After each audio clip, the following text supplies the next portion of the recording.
My last heritage-based opportunity for decarbonization is in the realm of ideas, and there are actually three I'd like to put out there. The first is old building patterns, and Jess alluded to this.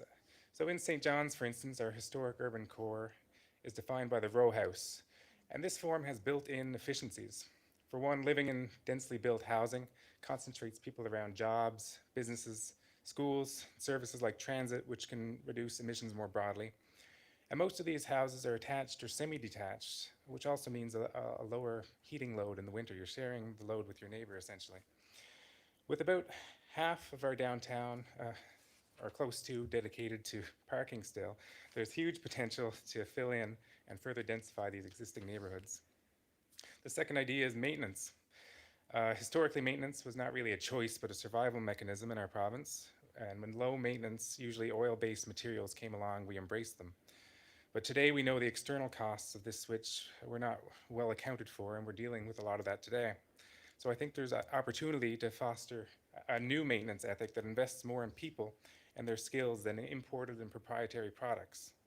This works heavy on labor and light on materials and keeps more money in the local economy and fosters a skilled labor force. The third and last idea is the vernacular. So in architecture, vernacular buildings are those whose forms and styles arise out of local needs, so social and environmental. With imported products, we also import building styles that don't necessarily respond to our context. By bringing this up, I guess I'm really arguing for a new way of building in our province that marries our traditions with modern building practices to create architecture that reflects this place.